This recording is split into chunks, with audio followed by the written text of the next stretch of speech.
Alrighty, after structure, we have the claims. So these are your topic sentences are the majority of your claims, but every time you're making a critique, you are offering a claim. So let's get into this.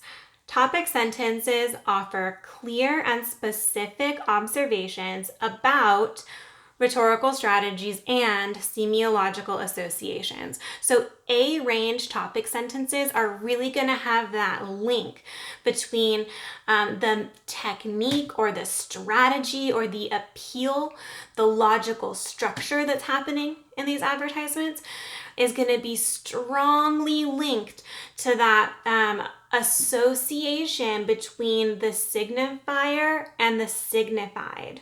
So it's really going to show, this type of logic and reasoning that we can see in these advertisements really forms this association between product and value, product and concern, product and fear. So really, the A-range topic sentences are really going to have those links. For B-range topic sentences, you can offer clear and specific observations about either the rhetorical strategies or the semiological associations. So if you're having trouble really reaching into that link, don't worry about it. You don't have to get an A range on every element of the paper. If you can support body paragraphs that talk about rhetorical strategies, or body paragraphs that talk about semiological associations, as long as you do those well, you'll probably earn a high score on the paper overall, even if you're not able to get into the A range on this one element. C range claims will just label or describe the semiological associations and rhetorical strategies. So rather than explaining the link between them, you will just say these advertisements use, cause and effect reasoning, and there's also a appeal to fear or something like that. So it's not a terrible topic sentence. It's just not the A plus kind of analysis statement. And then the D range topic sentences do not make claims about rhetorical strategies and or semiological associations. So maybe you have topic sentences that make a claim about something else. Maybe your topic sentences offer your opinion about the product or service. That would be in the C range. Secondly, on the claims, clear and specific judgments and evaluations about the purpose of the advertisement, the implied audience that is being targeted by the advertisement, the structures of the advertisement, and those structures are pretty much all outlined in the Making Meaning in Language lesson. Some structures are in the rhetorical appeal and fallacy lesson, but I think they are all in the Making Meaning.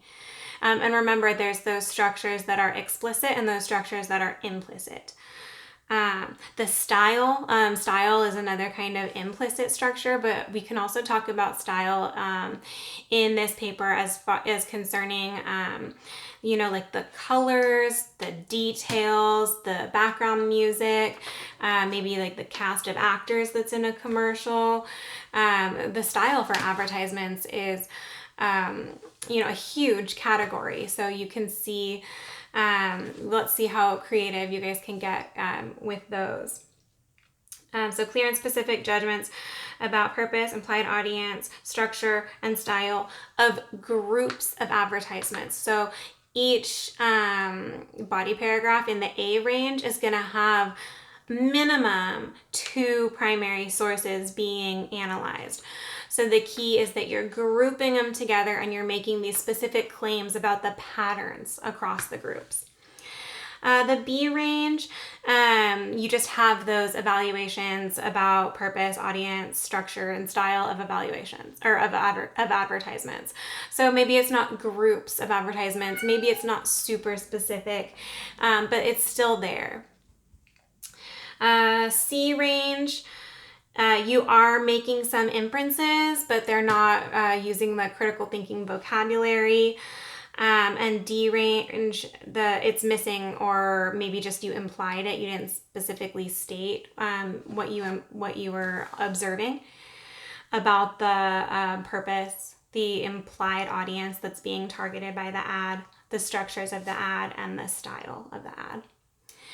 And finally, in the claims section, clear and precise critique of meaning-making strategies in advertisements. So this doesn't necessarily have to be in every single body paragraph, but when you're connecting back to your thesis, most likely, if your thesis is well developed and if your paragraphs support your thesis, you will be reiterating and expanding on that overall critique of the strategies of meaning making in advertisements. So your number one part of your thesis, your overall opinion, your overall critique, you should be linked back to all your paragraphs. Okay, so that's claims. Those 3 elements, they'll make up 2 of your total points. If you have any questions about anything on this row of the rubric, reply below and we'll get that conversation started.